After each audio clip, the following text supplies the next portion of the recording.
मेरे प्यारे भारतीय दोस्तों, आज़ादी के 75 साल के इस अवसर पर यह उस संघर्ष का वीडियो है जिससे हम गुजरे हैं और 1947 में हमारी आज़ादी के बाद साल दर साल हमारे देश में जो विकास हुआ है वो इस वीडियो में पूर्ण रूप से दिखाया गया है। प्रत्येक वर्ष संक्षेप में प्रधानमंत्री और उनके विशेष भाषणों की संख्या यहाँ पे दिखाई गई है। हम अपने स्वतंत्रता की 50वीं वर्षगांठ और हमारे देश के स्वतंत्रता का आपातकालीन वर्ष जैसे कई अवसरों का सामना करेंगे। कुल मिलाकर हम 1947 से 2021 तक प्रत्येक प्रधानमंत्री का जरूरतमंद शब्दों का सामना करेंगे।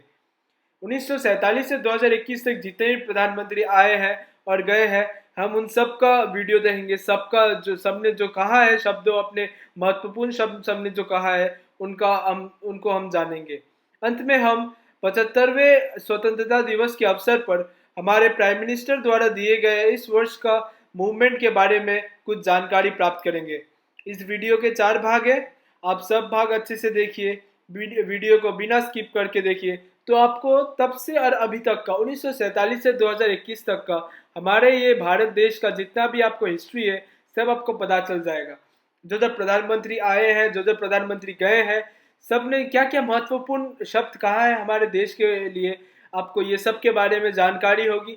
हर साल का आप जो स्वतंत्रता दिवस हमने मनाया है सब हम अपने आंखों से देख पाएंगे। तो इस वीडियो को अंत तक आप जारी रखिए और इस वीडियो के लास्ट में इस चैनल को लाइक कर दीजिए, चैनल को सब्सक्राइब कर दीजिए और वीडियो को आप अपने भारतीय दोस्तों के साथ सबके साथ शेयर कीजिए ताकि सब दोस्तों को, जितने भी भारतीय हैं, सबको पता चले कि हमारे देश ने 1947 से 2021 तक क्या क्या कठिनाइयों और परिस्थितियों का सामना किया है और क्या प्रधानमंत्रियों ने क्या क्या किया है हमारे देश को विकास करवाने के लिए। आप इस वीडियो को अंत तक देखिए और अपने विचार कमेंट्स बॉक्स में दीजिए। जय Hind. Year 1983, prime minister Indira Gandhi.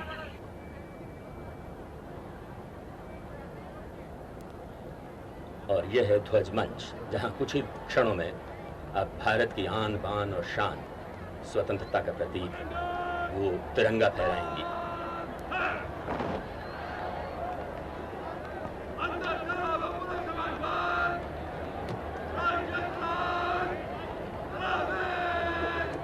Helping Mrs. Gandhi to unfurl the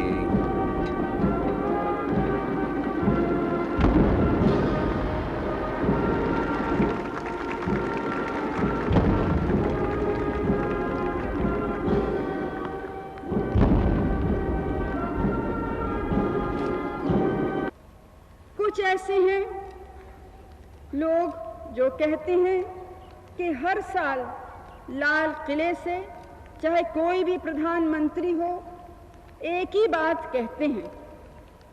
क्या अजब बात है ये कहने की। क्या जो ऊंचे आदर्श हैं, जो चरित्र को बनाने वाली चीजें हैं, देश के मनोबल को उठाने की बातें हैं, देश की सुरक्षा की, देश की प्रगति की, देश की उन्नति और विकास की बातें हैं, क्या वो हर बार कहनी नहीं है?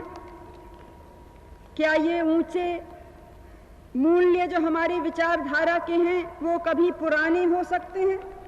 और क्या उनको हर साल नहीं, हर दिन हमको याद नहीं करना है और अपने दिल में, अपने मन में उनको दोहराना नहीं है?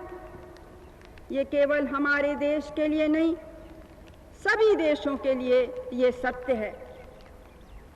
ये अवसर ऐसा नहीं है कि क्या क्या उपलब्धियां हुई, क्या क्या बड़े छोटे काम हुए, क्या लोगों के, साधारण लोगों के जीवन स्तर किस प्रकार से ऊपर उठा, उस पर विस्तार से बोला जाए।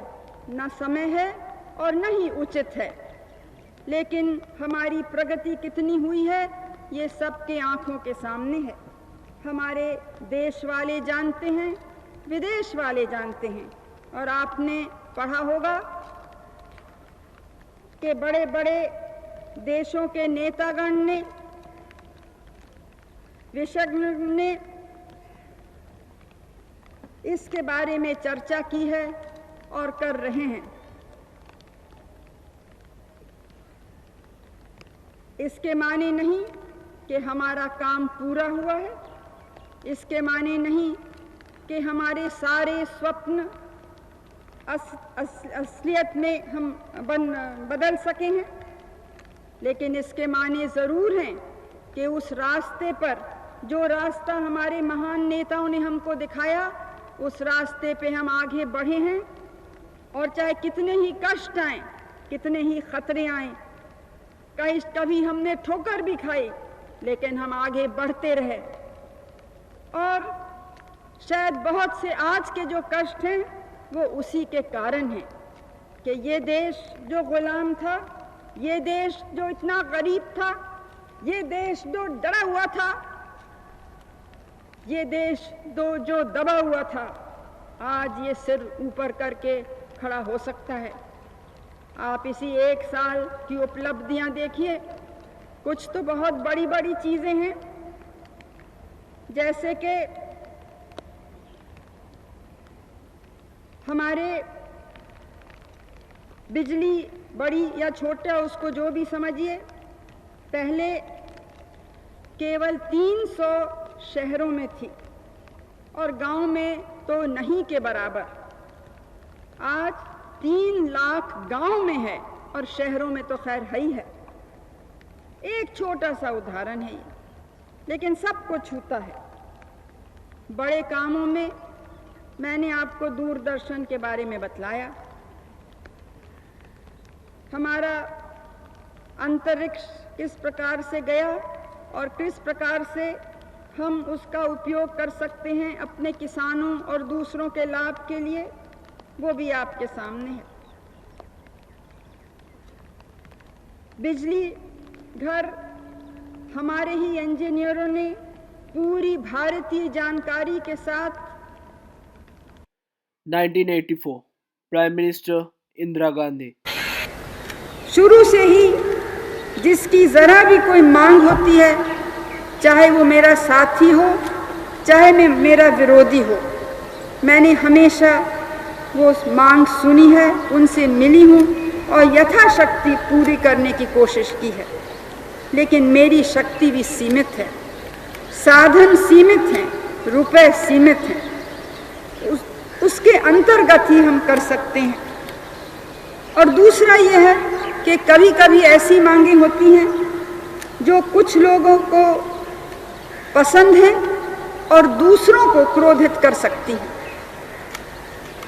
दूसरे प्रांत में गड़बड़ हो सकता है, इसलिए सोच समझ के चलना है। और जो मांग करते हैं, चाहे वो प्रांतीयता के नाम से हो, या धर्म, या भाषा, या कोई और कारण, उनसे मेरा ये अनुरोध है कि अपने कष्ट के तरफ तो ज़रूर देखें, लेकिन अपने चारों तरफ भी देखें कि उनकी मांगों की पूरा करने से दूसरों को कष्ट तो नहीं होगा। क्या भारत पर आर्थिक या दूसरा ऐसा बोझ तो नहीं पड़ेगा जिससे भारत कमज़ोर हो या उस बोझ से दब सके?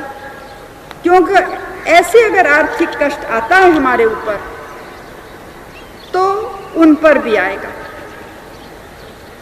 हमने अपनी योजना के अंदर सबका ध्यान दिया है और हमारी कोशिश है कि सब वर्गों का, सब प्रांतों की उससे सहायता हो, प्रगति हो, विकास के काम आगे बढ़ें। इस वक्त केंद्र और राज्यों के बीच का क्या रिश्ता है, उस पर चर्चा चल रही है और हमने भी कहा है कि इस पे बात हो सकती है और हमें विश्वास है कि सच्चे दिल से करें तो आसानी से समझौता भी हो सकता है। सन 1960 और 61 में जहां 500 करोड़ की धनराशि का तबादला हो रहा था केंद्र से राज्यों को, वहां आज 12,000 करोड़ हो रहा है। कितनी रकम बढ़ी है। 1985 prime minister Rajiv Gandhi. Lieutenant Shambhu Singh, राष्ट्रीय ध्वज, हमारा प्यारा तिरंगा,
कैसे हुआ कि भारत ये कर पाया जब दूसरे विकासशील देश रास्ते में छूट गए, गिर गए, अपनी मुश्किलों में बंध गए।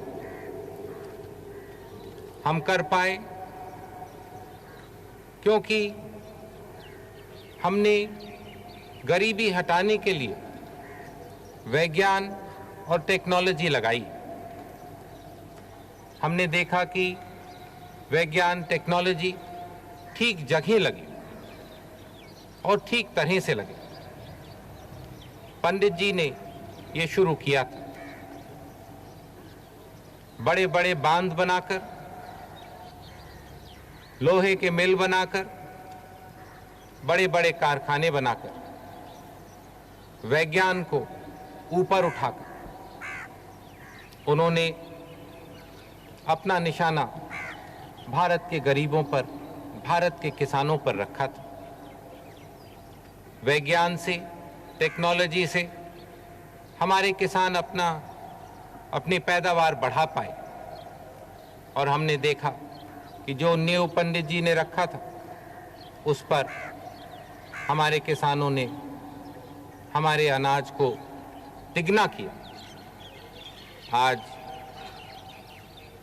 इसीलिए हमारी आज़ादी बची, इसीलिए हम गौरव से सीधे खड़े होकर दुनिया का मुकाबला कर पाते हैं।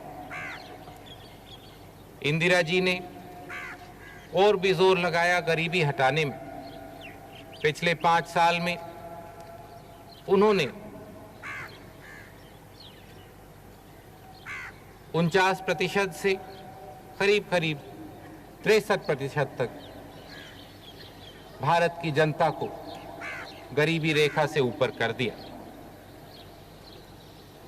पिछले हफ्तों में मैं भारत के कोने कोने घूमा हूं।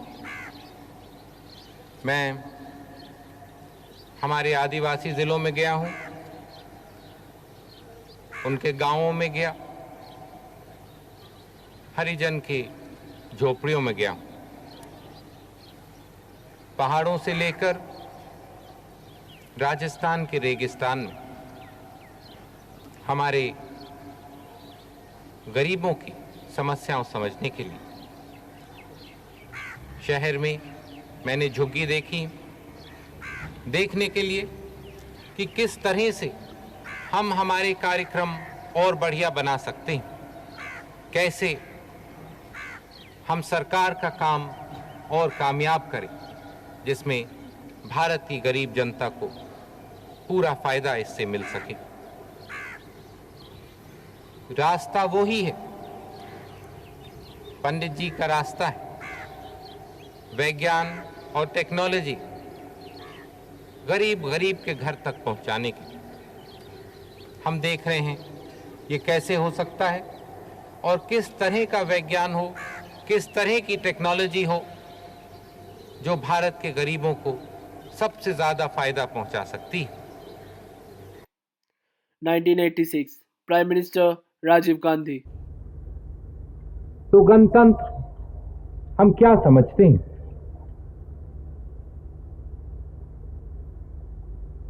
क्या जो आजादी मिली थी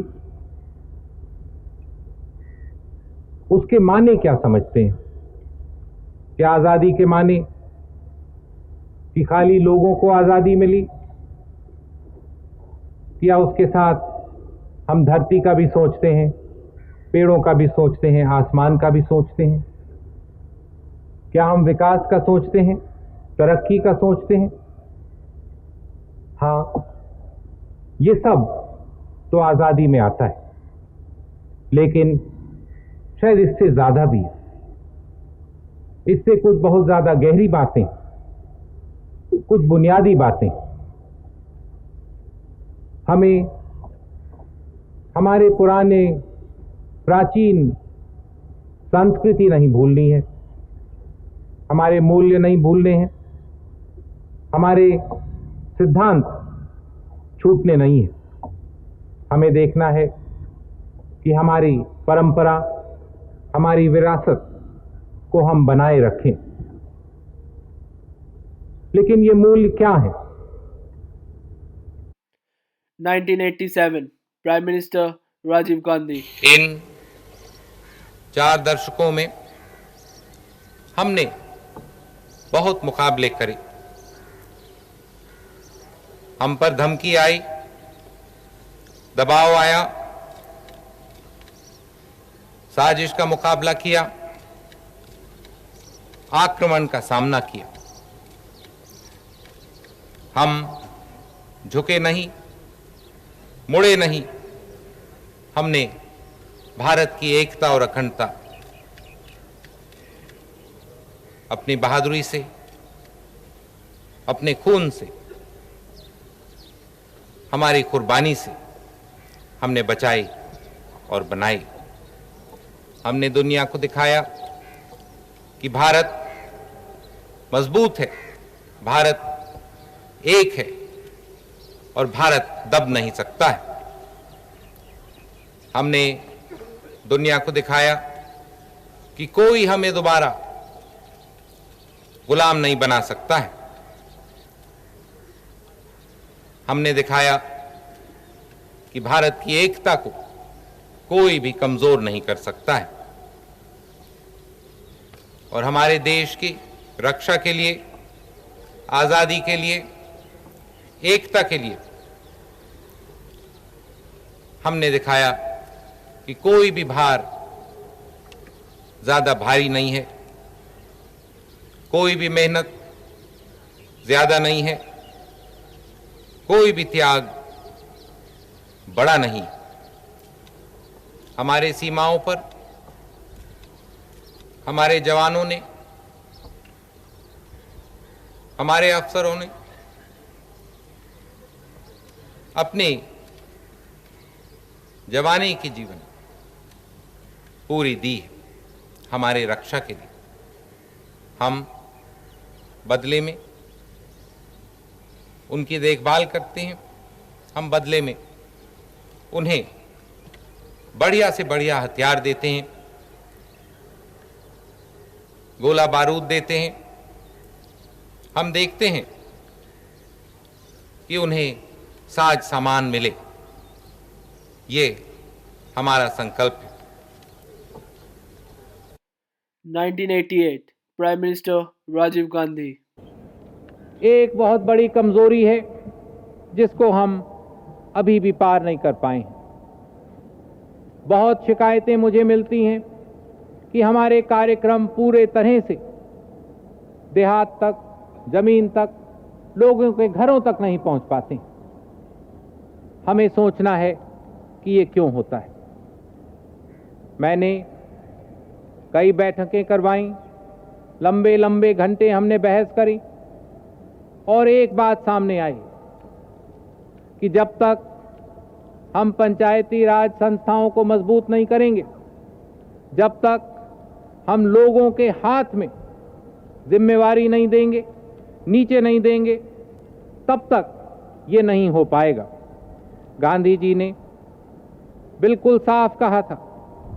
गांधी जी ने कहा था कि स्वराज की मेरी कल्पना ये नहीं कि सत्ता कुछ ही लोगों के हाथ में आ जाए, बल्कि यह है कि जनता में सत्ता का दुरुपयोग रोकने की क्षमता पैदा हो। यही हम भी करना चाहते हैं। अगर कानून बदलने की ज़रूरत होगी, अगर संविधान को अमेंड करने की ज़रूरत होगी, तो हम ज़रूर करेंगे। इसमें कोई कमी नहीं छोड़ेंगे।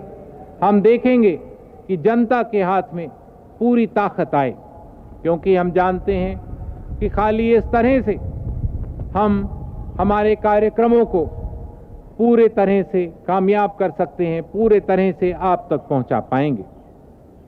लेकिन आज जब हम भविष्य की तरफ देखते हैं तो हमें हमारे राष्ट्र की तरफ देखना है, हमारे देश की तरफ देखना है और हमें सोचना है कि हम कैसा भारत बनाना चाहते हैं।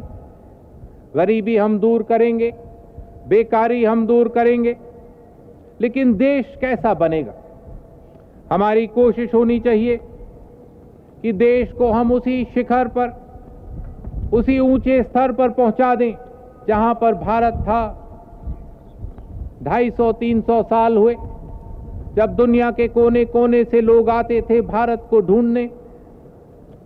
हम वहां भारत को तभी पहुंचा पाएंगे अगर हम भारत की एकता और अखंडता को मजबूत करेंगे, अगर हम सबों का मुकाबला करेंगे जो भारत को कमजोर करना चाहते हैं। भारत मजबूत तब होता है जब भारत का हर हिस्सा मजबूत होता है, लेकिन भारत मजबूत तभी रहता है जब केंद्र मजबूत रहता है। हम देखेंगे कि केंद्र को कोई कमजोर न कर पाए, केंद्र की ताकत पूरी रहेगी, किसी भी तरह से हम कम नहीं होने देंगे। 1989 प्राइम मिनिस्टर राजीव गांधी।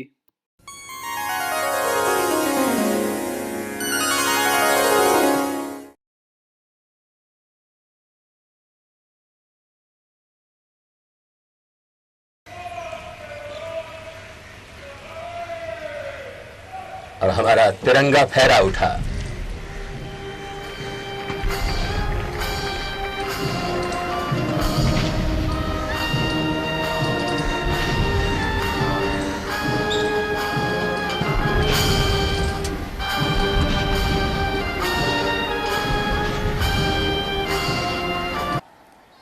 आते हुए सालों में हमें देखना है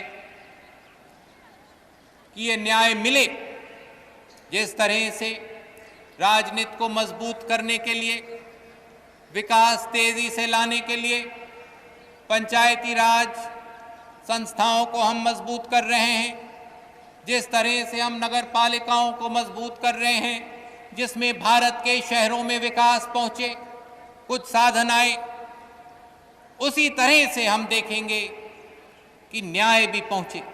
अगर ढांचा बदलना होगा तो हम ढांचे को बदलने को तैयार हैं, लेकिन भारत की आम जनता को अन्याय देने को तैयार नहीं है।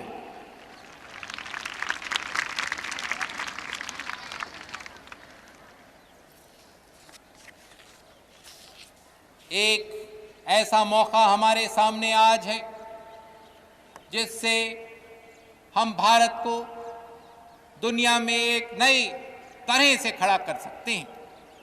आज मौका है कि हम भारत को वैसा ही महान भारत बनाएं जैसा भारत था गुलामी के पहले। गुलामी के पहले दुनिया के कोने कोने से भारत की खोज में लोग आते थे, भारत की धन ढूंढने के लिए, भारत की दौलत लेने के लिए, भारत का विज्ञान और ज्ञान पाने के लिए। लेकिन सैकड़ों साल की गुलामी में भारत कमजोर हुआ, भारत नीचे गिरा, भारत गरीब हुआ, भारत कमजोर हुआ। आज पहली बार मौका है कि हम भारत को दोबारा उसी जगह वापस पहुंचाएं। भारत में से गरीबी हटानी है, भारत में से अन्याय हटाना है, भारत को आत्मनिर्भर करना है। हमें भारत को एक महान शक्ति बनाकर दुनिया में खड़ा करना है। लेकिन आज की महान शक्तियों जैसे नहीं जो दूसरों को दबा के ऊपर उठती हैं। भारत गांधी जी के, पंडित जी के, इंदिरा जी के सिद्धांतों के रास्ते पर किसी को दबाएगा नहीं। भारत दुनिया में गरीबों की लड़ाई लड़ेगा। भारत दुनिया में एक नई भावना लाएगा जिससे ये गुटबाजी खत्म होगी, जिससे मानवता ऊपर उठ पाएगी, जिससे सभ्यता बच पाएगी, आगे बढ़ पाएगी। आज ये भारत हम बना सकते हैं। आज मौका है भारत को महान बनाने का। आज मैं चाहूँगा कि आप और हम सब ये संकल्प करें भारत को महान बनाने का, भारत को मजबूत बनाने का, भारत को आगे ले जाने का। मैं आपको धन्यवाद देता हूं और मेरी पूरी उम्मीद है कि आज आज के शुभ दिन पर, स्वतंत्रता दिवस पर हर भारतीय अपने दिल पर हाथ रखकर ये संकल्प लेगा भारत को महान बनाने का, भारत को ऊपर उठाने का। 1990 प्राइम मिनिस्टर विश्वनाथ प्रताप सिंह। और इंसान का दिल अगर टूटा तो कहाँ रहेंगे मंदिर, कहाँ रहेंगे मस्जिद, क्योंकि भगवान का जो है सबसे पवित्र निवास इंसान का अंतर है, इंसान का हृदय। जहाँ हमारी कोशिश हर तरह से समस्या समझा बुझा करके हल करने की है, लेकिन उसी के साथ न्यायालय की मर्यादा को रखनी होगी। अगर कोई समस्या इस देश में सुलझती नहीं, विभिन्न धर्म, विभिन्न विश्वास, विभिन्न भाषा, विभिन्न क्षेत्र के लोग हैं, अपने अपना उनका विश्वास हो सकता है। किसी के विश्वास पर मैं ठेस नहीं लगाना चाहता हूँ, क्योंकि सबके विश्वासों का आदर करना पड़ता है। लेकिन अगर उनमें कहीं मतभेद आ जाए तो उच्च स्तर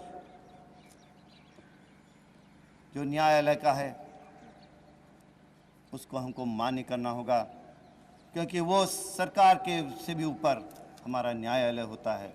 लेकिन हम फिर भी हिम्मत रखे हैं कि कोई ना कोई रास्ता निकले। महंगाई आज जनता को ग्रसित है, हम चिंतित हैं। और महंगाई की चोट सबसे ज़्यादा गरीब पर पड़ती है, मजदूर पे पड़ती है, रिक्शे वाले पर पड़ती है, ठेले वाले पर पड़ती है। सर पे जो बोझा ढो करके ले जाते हैं उन मजदूरों को पड़ती है।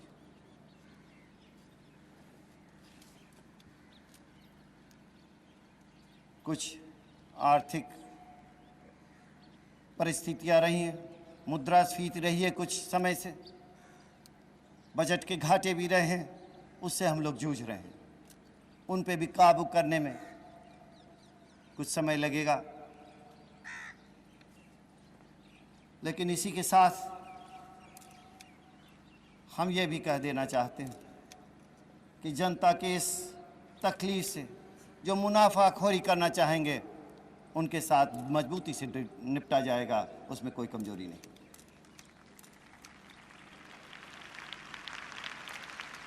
ये बात ज़रूर है, कुछ चीज़ों की मूल्य वृद्धि, किसानों को भी हमने अच्छे दाम दिए हैं। गन्ने का अच्छा दाम दिया, गेहूं का दिया, चावल का दिया, उसका कुछ प्रभाव तो पड़ता है। लेकिन एक और मेहनत कशों को पूरे समृद्धि में हिस्सेदारी मिली। सबसे मुश्किल इस समय खाद्य तेल की है। इसका मुख्य कारण रहा है कि पैदावार 10 लाख टन कम हुई, और दिक्कत इस साल है कि वर्षा हर जगह हुई, बहुत अच्छी वर्षा हुई, और इस वर्षा से मूल्यों पर भी प्रभाव पड़ेगा। ये ऊपर की देन है। लेकिन सौराष्ट्र में जहाँ पर मूंगफली के उत्पादन होता है, वहाँ पर इस साल भी वर्षा ठीक से नहीं हुई। मैं तो आज प्रार्थना करूँगा कि बादल सौराष्ट्र जाएं, वहाँ वर्षा दे दें, हमारी कुछ तकलीफ़ों को दूर करें।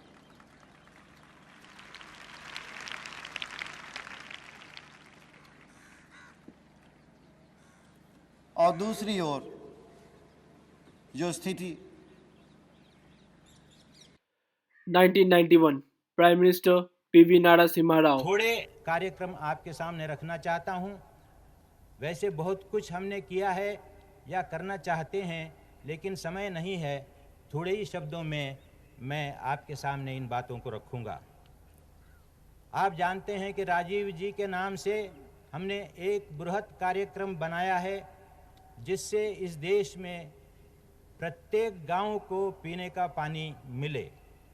हम जानते हैं कई गांव में पानी है, मुहैया किया जा चुका है। पिछले 40 बरस में हम ये काम कर रहे हैं, लेकिन कुछ ऐसे गांव रह गए हैं जो बहुत दूर हैं या वहाँ ज़मीन में पत्थर है, यहाँ पानी देने के लिए और ज़्यादा कठिनाई होती है, तो ऐसे गांव आज कोई 80,000 गांव हम ले रहे हैं, जिनमें हम राजीव जी के नाम से चलाए हुए इस कार्यक्रम के अनुसार हम पीने का पानी देंगे।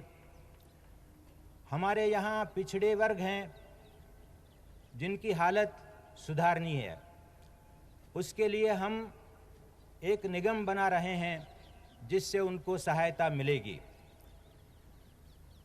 हम जानते हैं इस देश में कभी कभी सांप्रदायिक दंगे होते हैं, उन दंगों में लोग मर भी जाते हैं और अपाहिज भी हो जाते हैं, विकलांग हो जाते हैं, और ख़ासकर जब बच्चे अनाथ हो जाते हैं तो उन्हें देखने वाला नहीं रहता। उन बच्चों के लिए हमने एक राष्ट्रीय कोष शुरू किया है। उस कोष से उन बच्चों की देखभाल की जाएगी, उनकी तालीम का, तरबियत का इंतज़ाम किया जाएगा और उन्हें अच्छे नागरिक के रूप में फलने फूलने का मौका दिया जाएगा।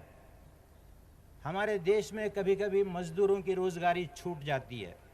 जब छूट जाती है तो फिर उनको पूछने वाला कोई नहीं रहता।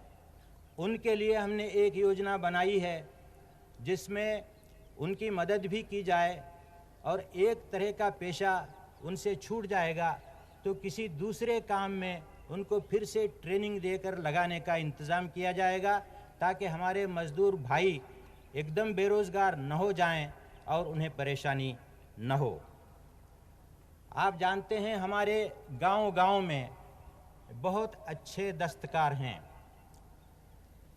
कौशल में वो किसी से कम नहीं हैं, लेकिन उनके पास जो औजार हैं, गांव वालों को पता होगा कि आज भी बहुत पुराने औजार हैं। कोई 5 लाख, 5.5 लाख गांव इस देश में हैं। हर गांव में आप अंदाज़ा कीजिए कुल मिलाकर कितने दस्तकार इस तरह के होंगे जो पुराने औजार से काम कर रहे हैं। हमने एक योजना बनाई है जिसके अनुसार इन सभी दस्तकारों को आधुनिक औजार देने का इंतज़ाम किया जाएगा, ताकि आज जो हो रहा है कि वहाँ का दस्तकार 1992 प्राइम मिनिस्टर पीवी नारासिम्हा राव। हमें शांति की आवश्यकता है। हमारे देश में ऐसी समस्याएं हैं जो लोगों को जोड़ती हैं, ऐसी समस्याएं हैं जो लोगों को तोड़ती हैं। क्या ये नहीं हो सकता कि अगले 2-3 साल तक हम एक मॉरेटोरियम कर दें, एक बंदी कर दें ऐसी समस्याओं की जिनसे देश टूटता है, और हमारा ध्यान उसी पर केंद्रित हो, उन्हीं समस्याओं पर जो देश को जोड़ती हैं। अगर ये हो सकता है तो मैं करना चाहता हूं, मैं सबसे ये अपील करता हूं कि ताक पर रखें अगले 3 साल तक ये तोड़ने वाली समस्याओं को, तोड़ने वाले प्रश्नों को भूल जाएं। वो रहेंगे अपनी जगह, जब उनको फिर से हाथ में उठाना है उठाएंगे, जब झगड़ना है झगड़ेंगे, लेकिन अगले 3 साल तक झगड़ने की कोई गुंजाइश नहीं है। सारी समस्याएं देश की हैं, समूचे देश की हैं, समूचे समाज की हैं। जो समस्याएं हाथ पर हैं उनको हल करेंगे, लेकिन नई जो समस्याएं हैं उनको बाजू रख के हम आगे बढ़ेंगे। इस मॉरेटोरियम की जो मैं अपील कर रहा हूं, उसे मैं चाहता हूं कि दूसरी पार्टियां और लोग उसको कबूल करेंगे, और ऐसा होगा तो देश का बड़ा कल्याण होगा।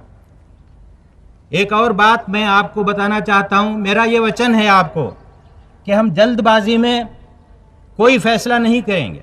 जल्दबाजी में जो फैसले किए जाते हैं सरकार की तरफ से, उनसे परेशानी ज़्यादा बढ़ती है बाद में।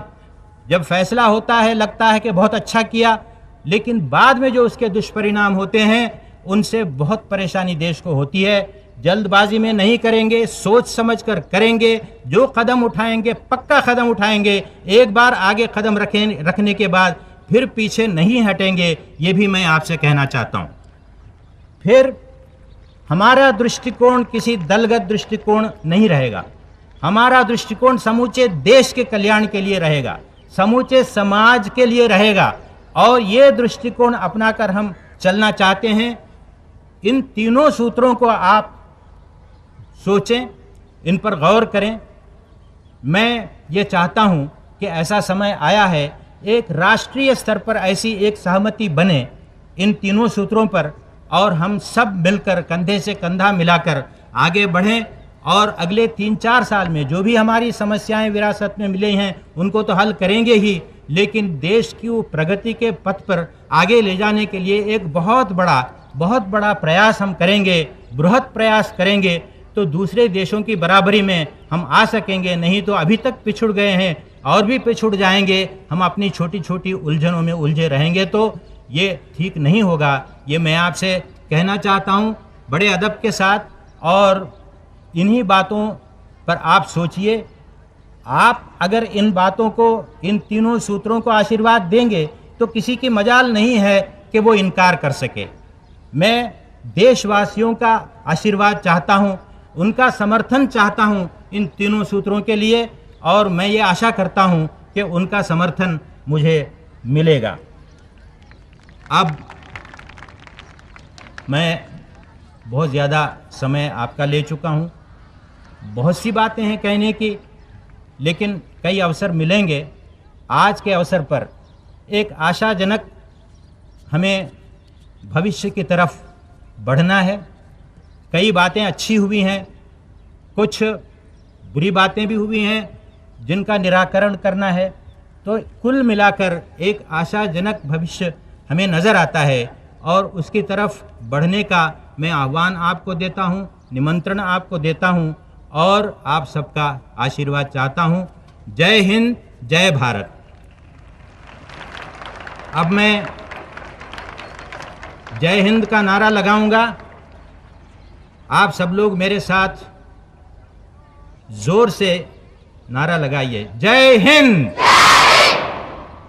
बच्चों की आवाज़ ज़रा कम सुनाई दे रही है। जय हिंद, जय हिंद।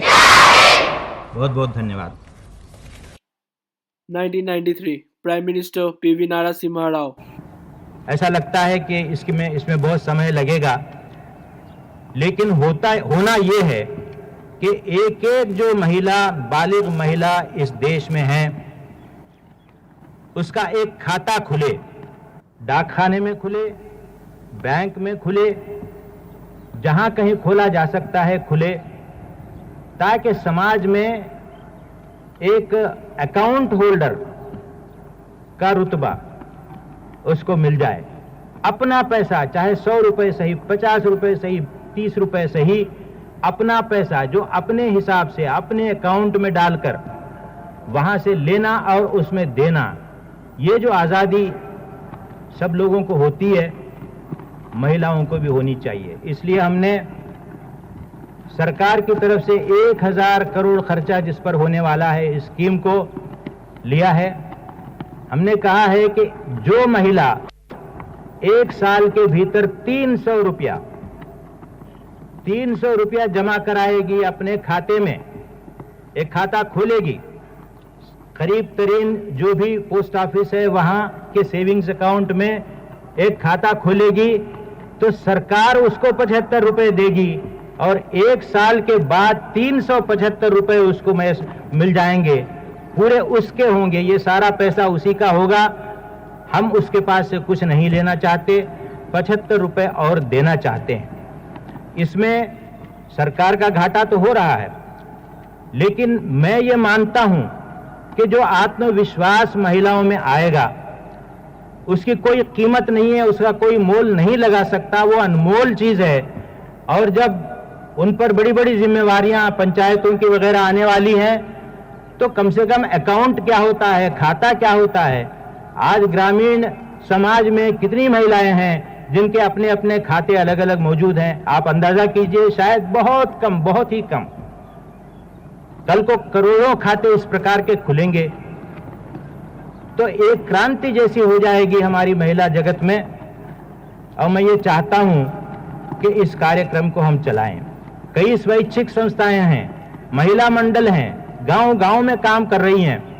मैं उनसे अपील करूंगा कि ये जो कार्यक्रम है, काफी पैसा खर्च करके सरकार ने इसको लागू करने का तय किया है। आप इस कार्यक्रम को ठीक ढंग से चलाने में हमारी महिलाओं की मदद कीजिए। साल भर आप मदद करेंगी तो फिर इसके बाद हमारी महिला समझ जाएगी, बहन समझ जाएगी क्या करना है, फिर आपसे पूछने के लिए नहीं आएगी। ये कार्यक्रम जरूर करना है हमें, क्योंकि ये एक नई मानसिकता को उत्पन्न करता है, इसे अवश्य करना होगा। दूसरा है, महाराष्ट्र और कर्नाटक आदि 2-3 राज्यों में एक कार्यक्रम चल रहा है रोजगार का। हमारा सारा कार्यक्रम रोजगार पर निर्भर है और इस रोजगार का जो कार्यक्रम है उसमें हमें देखना पड़ेगा कि कितना ज़्यादा से ज़्यादा रोजगार हम मुहैया कर सकते हैं। ग्रामीण क्षेत्रों में खेती के समय रोजगार मिल जाता है, काम मिल जाता है, लेकिन हर साल कम से कम 100 दिन ऐसे होते हैं, 90 दिन 100 दिन ऐसे होते हैं जिसको लीन सीजन कहते हैं। कोई खेती का ज़्यादा काम नहीं होता, लोग बेकार बैठे रहते हैं। हमने ये तय किया है कि इन 100 दिनों के लिए हम काम मुहैया करेंगे, गारंटी नहीं सही एश्योर्ड रूप में हम उसको आश्वासन देंगे कि जो काम करने तैयार है उसको काम मिलेगा, जैसे महाराष्ट्र में और कर्नाटक में आज किया जा रहा है। सारे देश में हम इसे चलाना चाहते हैं। अब आप देखिए इसमें कितना खर्च हो सकता है और कितना फायदा भी हो सकता है। वहाँ जवाहर रोजगार योजना चल रही है और योजनाएं चल रही हैं, लेकिन जो बेकार हैं उनको अनिवार्य ढंग से ये काम मिले, ये इसकी असली चीज़ है, असली बात है। और इस तरह से इस कार्यक्रम को हम संगठित करना चाहते हैं और ये होगा उन 1700 ब्लॉकों में पहली बार। 1994 prime minister PV Narasimha Rao.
का चित्र आप देखेंगे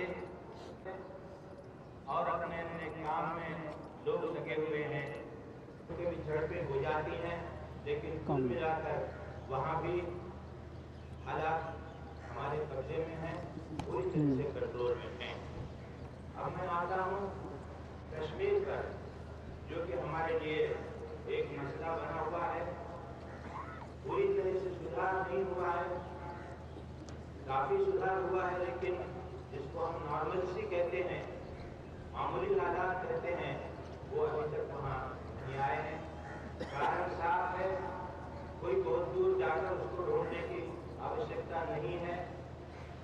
सरहद के उस पार से, पाकिस्तान से जो प्रोत्साहन मिल रहा है, जो ट्रेनिंग मिलती है, वहाँ के आतंकवादियों को पैसा मिलता है और उनको हथियार से लैस बनाकर अंदर भेजा जाता है, ये सभी को मालूम है। और अब तो उसमें कोई संदेह की बात ही नहीं रही है। कई साल हुए पाकिस्तान के द्वारा ये जो हो रहा है उसका सबूत हम इकट्ठा करते रहे और हमारे मित्र देशों के सामने उसे पेश करते रहे, उनको बताते रहे कि पाकिस्तान क्या कर रहा है। अब मैं समझता हूँ कि किसी सबूत की आवश्यकता नहीं है। 14 अगस्त सन 94 के बाद अब कोई सबूत किसी के साथ, उसके बारे में मैं समय समय पर आपसे निवेदन करता आ रहा हूँ। आज में हमारे पास 3000 करोड़ की 3000 4 करोड़ से 51,000 काम चलता नहीं है।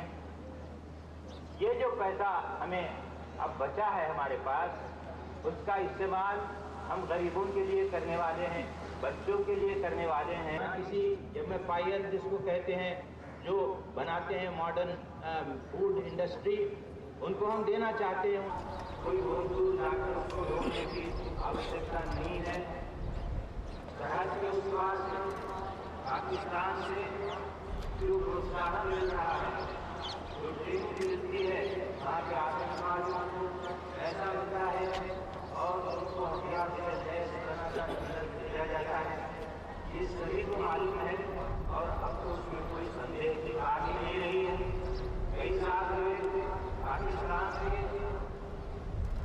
द्वारा जो हो रहा है उसका सबूत हम इकट्ठा करते रहे और हमारे मित्र देशों के सामने उसे पेश करते रहे, उनको बताते रहे कि पाकिस्तान क्या कर रहा है। अब मैं समझता हूँ कि किसी सबूत की आवश्यकता नहीं है। 14 अगस्त के बाद आप कोई सबूत किसी के सामने पेश करना आवश्यक नहीं है।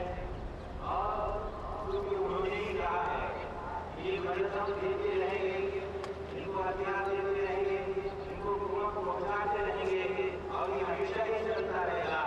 उन्होंने ये कहा है।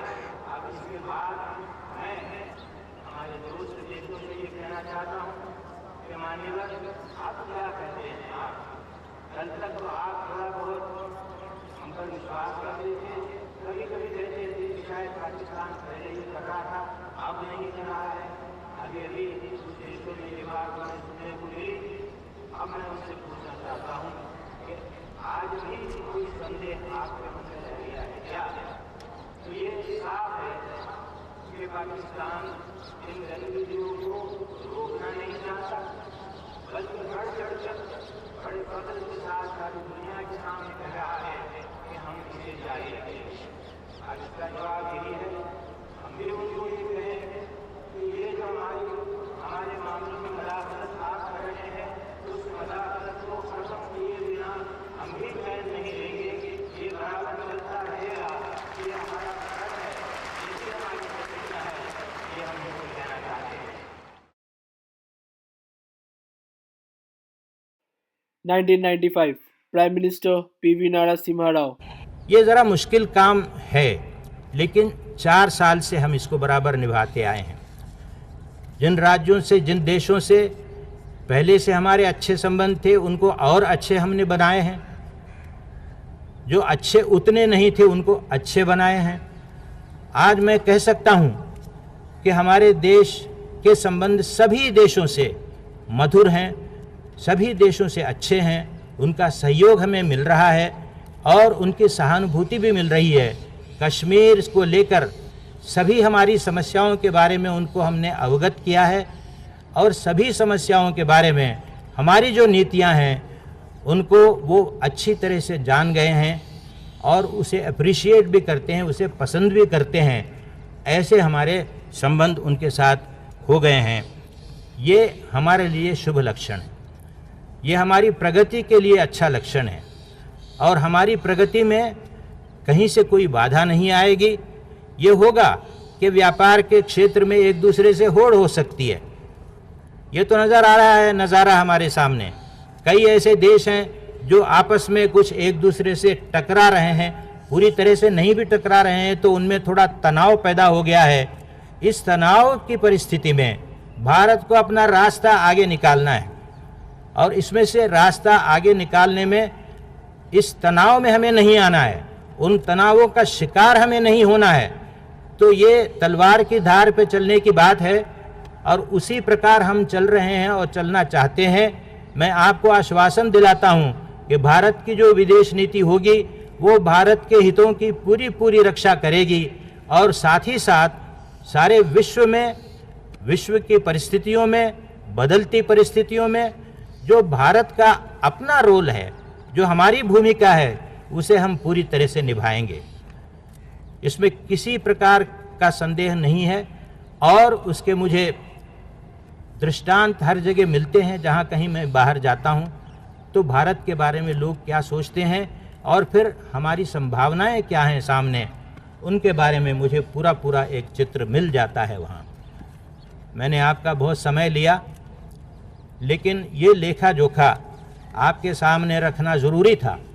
इनमें से कई काम ऐसे हैं जो आप जानते हैं, कई योजनाएं ऐसी हैं जिनके बारे में आप सुन भी चुके हैं, देख भी चुके हैं, लेकिन हर साल थोड़ा थोड़ा जब करते जाते हैं तो मजमूई तौर पर कुल मिलाकर चित्र सामने नहीं आता।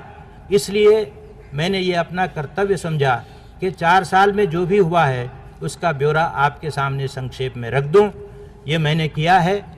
अब 5वीं बार चूँकि मैं आपके सामने उपस्थित हूँ, मैं इतना ही कह सकता हूँ कि हमारा पूरा जो उपलब्धि का आंकड़ा है, अंचना है, उसको देख लीजिए और उसके हिसाब से ही आप इस सरकार के बारे में अपनी राय कायम कीजिए।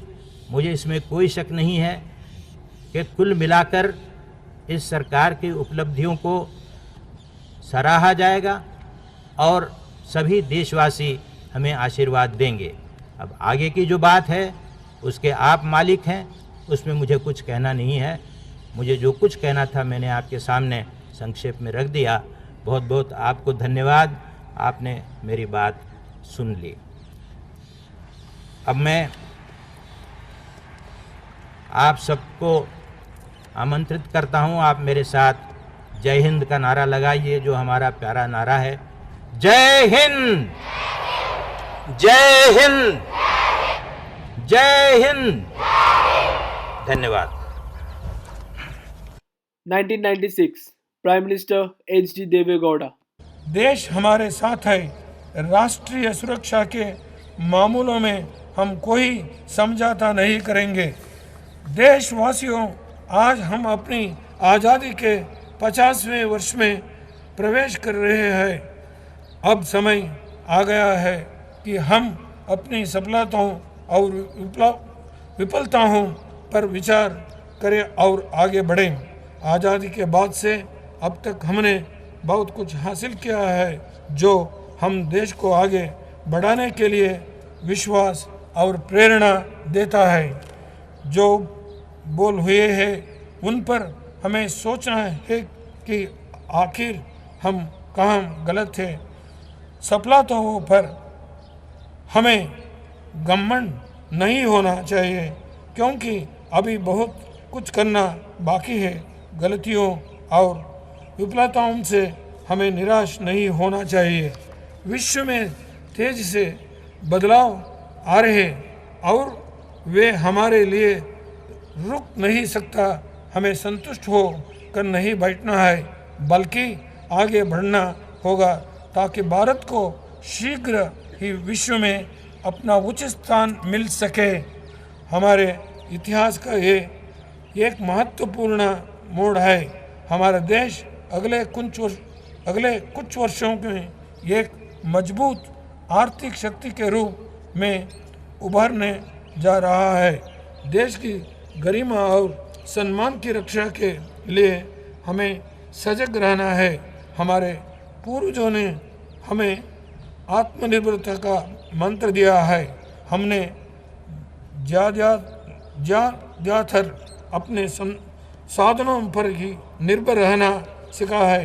हमारे सामने आंतरिक समस्याओं और बाहरी दबाव है। आवश्यकता होने पर देश को एकजुट होकर ऐसी किसी भी समस्या का सामना करने के लिए तैयार रहने होगा। आज़ादी की लड़ाई और आज़ादी के बाद के हमारे अनुभवों से हमें ये विश्वास जगा है कि हम एक सुनहरे और खुशहाल भविष्य का निर्माण कर सकते हैं। हमारी 95 करोड़ जनता ही हमारी सबसे बड़ी पूंजी है। चाहे वे खेतों में काम कर के अनाज उगाते हों या उद्योगों में कार्य करने वाले कुशल मजदूर हों, चाहे वे प्रयोगशाला में हों कर कार्य कर रहे वैज्ञानिक हों या हमारी सीमाओं की रक्षा करने वाले जवान हों या हमारे नौजवान हों, वे सब के सब मिलकर एक मजबूत और खुशहाल भारत के निर्माण में जुटे हैं। जब भी कोई महान राष्ट्र जगता है और आगे बढ़ना शुरू करता है, उसे कोई भी रोक नहीं सकता। हम इस महत्वपूर्ण शताब्दी के अंतिम चरण में है। हमारे देश में एक नई चेतना आई है।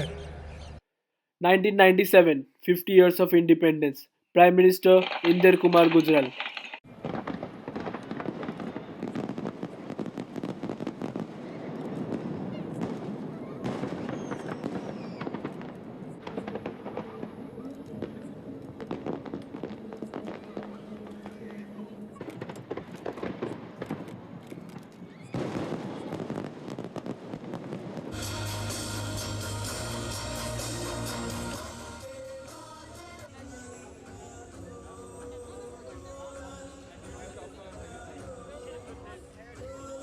नरसिम्हा राव, श्री चंद्रशेखर, श्री आज हमारे मंच पर देश के पूर्व प्रधानमंत्री किस देश अपने रंग से, अपने ढंग से, अपनी हिम्मत से देश आज़ाद हुआ। आप सबको बधाई। ये देश हमारा है, इसकी रक्षा करना हमारा फर्ज है, इसका विकास करना हमारा कर्तव्य है। आज ये अपने आप को आगे बढ़ा सकता है, इसमें इस बात का यत्न भी है और इस बात का हौसला भी प्रदान करेंगे। आप हैं Harbans Singh, Indian national army में जर्मन फ्रंट पर रह चुके हैं। आप आंध्र प्रदेश से। श्रीमती सरस्वती सुब्बैया फ्रॉम पोंडिचेरी। श्री के Anjaiah,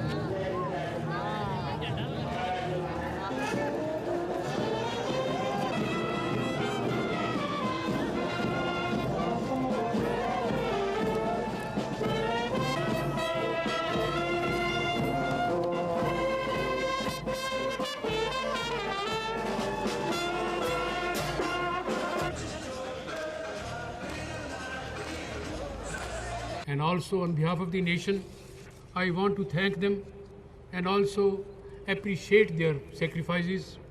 Also tell them that as a sense of gratitude and not a gift, it's a feeling of gratitude. The United Front government has decided that whatever small, meager, what is called pension is given to them, it is being doubled from today. And also it is being linked with the DA index, so that if the prices go up, so shall be their pension. I hope and I pray that the veteran freedom fighters will accept the nation's small gift on this happy day. Last year, standing from here, my worthy colleague, Shri Deve Gowda ji, had promised about Uttarakhand. I want to restate that promise. We will take needed steps in this direction very soon. और आज फिर आखिरी बार और फिर से ध्यान देश की एकता की तरफ. And in the end, once again, our attention to national unity, to secularism, to our shared civilization, to our common civilization, सांझी संस्कृति, मुश्तरका गंगा जमनी तहजीब. We, the 96 crore Indians, professing different religions, speaking different languages, living in different parts of India, having different historical division, we are one. We shall remain one. हम एक हैं, एक रहेंगे. ये हमारा संदेश है इस स्वर्ण जयंती के दिन. हम सब, we all moving together are now standing on the threshold of greatness. India is about to enter this new edifice of greatness, and this greatness is waiting for us. It is waiting for our future generation. इसलिए आज हम मिल के ये वायदा करें देश के साथ कि हम ऐसा देश बनाएंगे जिसमें एकता होगी, जिसमें विभिन्नताएं तो रहेंगी, जो हम अलग अलग भाषाएं तो बोलेंगे, लेकिन हम एक रहेंगे। हम अपने अपने धर्मों को अनुयायी रहेंगे, हम एक रहेंगे। हम ऊंच नीच को ख़त्म करेंगे। हम ऐसा देश बनाएंगे जिसमें कोई नीचा ना हो, कोई ऊपर ना हो, और एक ऐसा देश बनाएंगे ख़ासकर जिसमें महिला को सम्मान मिलेगा और उसको अपनी जगह मिलेगी। We shall make a country which is country of equals, a country which is socially just, a country where women gets her status, where the scheduled caste, scheduled tribes, minorities occupy a place of honour. इसीलिए आज वही गीत जो हमने रात को गाया था मेरे मन में आता है, सारे जहां से अच्छा हिंदुस्तान हमारा। और बात ख़त्म करने से पहले, क्योंकि मैं लाल किले से बात कर रहा हूं और ध्यान कर रहा हूं नेताजी की, जिन्होंने देश को एक नारा दिया था, आप सब मेरे साथ मिलके पूरी आवाज़ के साथ, पूरे जोश के साथ, पूरी हिम्मत के साथ, बड़े हों, बूढ़े हों, बच्चे हों, हम सब 3 दफ़ा कहें, जय हिंद। 1998 प्राइम मिनिस्टर अटल बिहारी वाजपेयी करते हुए भारत के प्रधानमंत्री ने कहा, देशवासी बहनों, भाइयों और प्यारे बच्चों, अपने स्वतंत्रता की 51वीं वर्षगांठ पर मेरी ओर से आप सबको बहुत बहुत शुभकामनाएं। हम सब जानते हैं कि आज़ादी हमें सस्ते में नहीं मिली है। एक तरफ महात्मा गांधी जी के नेतृत्व में आज़ादी के अहिंसात्मक आंदोलन में लाखों नर नारियों ने या कारावास में यातनाएं सहन की, तो दूसरी ओर हजारों क्रांतिकारियों ने हंसते हंसते फांसी का तख्ता चूमकर अपने प्राणों का बलिदान दिया। हमारी आज़ादी इन सभी ज्ञात अज्ञात शहीदों और स्वतंत्रता सेनानियों की देन है। आइए हम सब मिलकर इनको अपनी हार्दिक श्रद्धांजलि अर्पित करें और प्रतिज्ञा करें कि हम इस आज़ादी की रक्षा करेंगे, भले इसके लिए सर्वस्व की आहुति क्यों न देना पड़े। हमारा देश विदेशी आक्रमण का शिकार होता रहा है। 50 वर्षों के इस छोटे से कालखंड में भी हम 4 बार आक्रमण के शिकार हुए, लेकिन हमने अपनी स्वतंत्रता और अखंडता क्षुण्ण रखी। इसका सर्वाधिक श्रेय जाता है हमारे सेना के जवानों को। अपने घर और प्रियजनों से दूर अपना सर हथेली पर लगकर ये रात दिन हमारी सीमा की रखवाली करते हैं। सभी जवानों को जो थल सेना, वायुसेना, जल सेना के साथ साथ अन्य सुरक्षा बलों से संबंधित हैं, मैं अपनी ओर से और आप सबकी ओर से बहुत बहुत बधाइयां देता हूं और इतना ही कहता हूं कि हे भारत के वीर जवानों, हमें तुम पर नाज है, हमें तुम पर गर्व है। सेना को समर्थन चाहिए जनता का। गत 50 वर्षों में किसानों और मजदूरों ने खेती खलिहानों में, कल कारखानों में देश की दूसरी रक्षा पंक्ति को मजबूत किया है। हम ये भूल नहीं सकते। लाल बहादुर शास्त्री जी ने कहा था, जय जवान जय किसान। मानो हर कोई एक दूसरे के बिना अधूरा है, एक दूसरे के बिना पूर्ण है। मैंने अब इसमें एक नया आयाम जोड़ा है, जय विज्ञान। 21वीं सदी में देश की सुरक्षा, देश का विकास बीती सदी के साधनों से नहीं किया जा सकता। हमें अपनी सेनाओं को अत्याधुनिक बनाना पड़ेगा, जिससे भी किसी भी संकट का डटकर मुकाबला कर सकें, हमारी स्वतंत्रता और अखंडता अक्षुण्ण रख सकें। इसी उद्देश्य से और केवल इसी उद्देश्य से हमने 11 और 13 मई को पोखरण में अणु विस्फोट किया था। पोखरण का अणु विस्फोट यह एक रात का खेल नहीं था। हमारे वैज्ञानिकों, इंजीनियरों, टेक्नीशियनों और हमारे सुरक्षा बलों के बरसों की तपस्या का यह फल था। मैं इन सबको स्वतंत्रता दिवस के इस अत्यंत शुभ अवसर पर बहुत बहुत बधाई देना चाहता हूं। इस क्षण में इस बात को स्पष्ट करना चाहता हूं कि भारत सदैव शांति का पुजारी था, है और रहेगा। हम शस्त्र का उपयोग आत्मरक्षा के लिए करना जानते हैं और चाहते हैं। हम अणु अस्त्र का प्रयोग आक्रमण के लिए नहीं करेंगे और इसीलिए हमने नए अणु परीक्षण पर अपनी ओर से पाबंदी लगा दी है।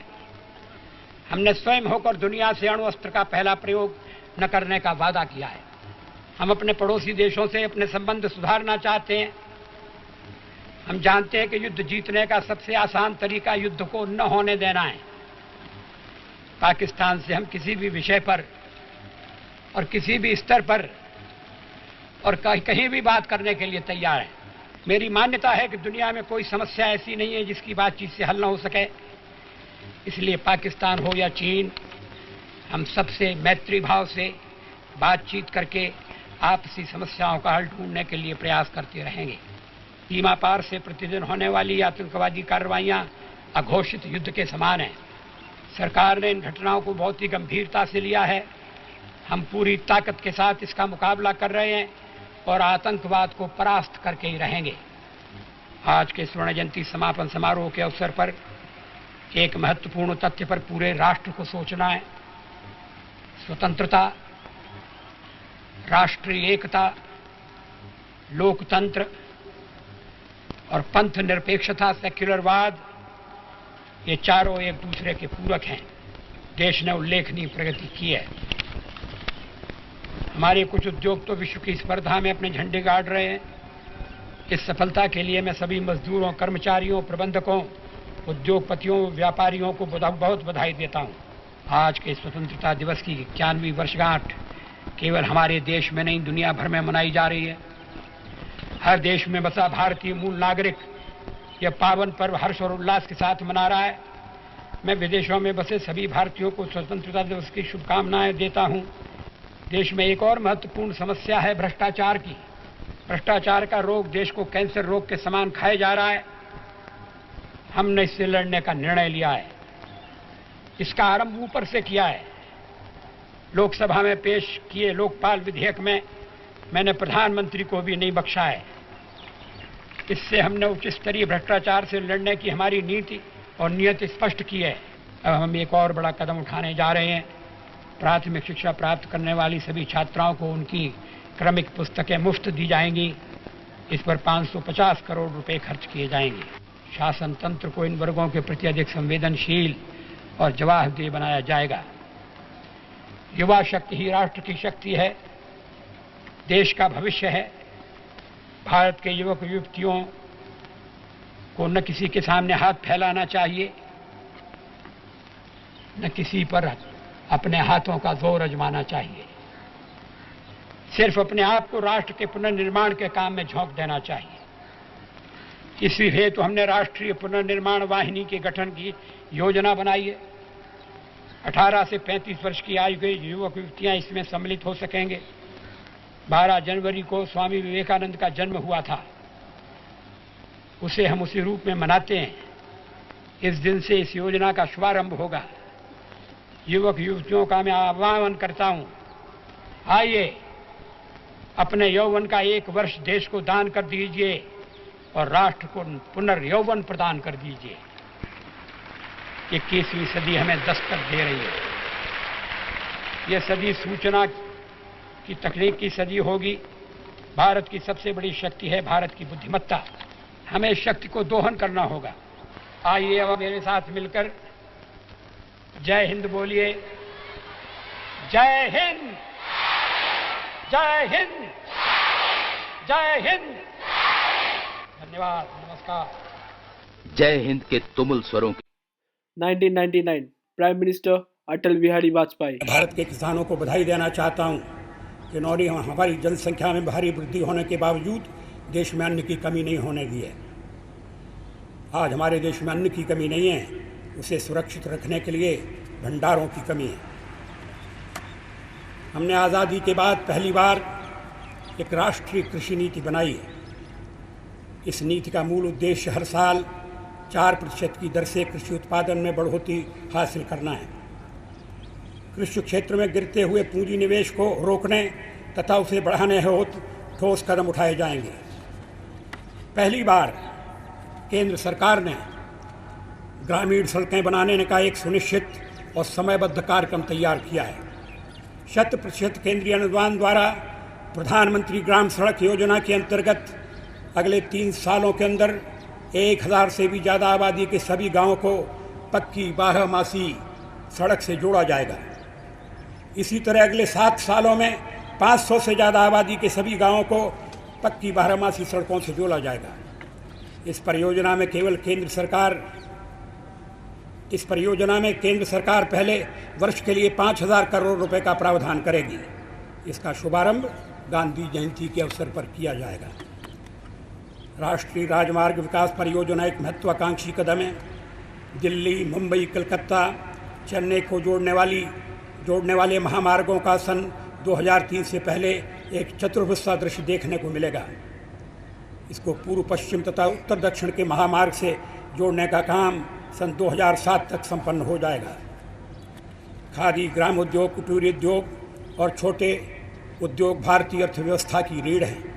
हम चाहते हैं कि इन क्षेत्रों को भी आर्थिक सुधारों का लाभ मिले। इसी मास 30 तारीख को छोटे और कुटीर उद्योगों का एक राष्ट्रीय सम्मेलन होने जा रहा है। इसमें सरकार के अनेक महत्वपूर्ण निर्णयों की घोषणा की जाएगी। Year 2000, prime minister Atal Bihari Vajpayee. इस वर्ष के अंत तक हम एक प्रगतिशील राष्ट्रीय पर्यटन नीति अपनाएंगे। मित्रों, न्यायिक व्यवस्था में देरी और अन्य खामियों के कारण पूरा समाज और विशेष रूप से गरीब जनता तंग आ चुकी है। ढेरों लंबित मामलों को कम करने के लिए सरकार ने 1700 फास्ट ट्रैक न्यायालयों की स्थापना की है। हम ऐसे कानूनों और नियमों को जो गरीबों के हितों के प्रतिकूल हैं निरस्त करने या उनमें संशोधन करने के लिए जल्दी ही आवश्यक कदम उठाएंगे। हम उन सभी प्रक्रियाओं और कार्य पद्धतियों की भी समीक्षा करेंगे जिसकी वजह से दुर्भाग्यवश सरकार एजेंसियों द्वारा गरीबों को परेशान किया जाता है। सरकार सभी के लिए अच्छे स्वास्थ्य के लक्ष्य की प्राप्ति के प्रति वचनबद्ध है। पोलियो टीकाकरण अभियान की अभूतपूर्व सफलता ने हमें सीखें दी हैं और हम शीघ्र ही कुष्ठ रोग, क्षय रोग, मलेरिया तथा एड्स जैसे कुछ अन्य रोगों के खिलाफ जन आंदोलन चलाने की रूपरेखा बनाएंगे। हाल के वर्षों में आयुर्वेदिक और अन्य देशी चिकित्सा पद्धतियों में देश विदेश सब जगह विश्वास बढ़ा है।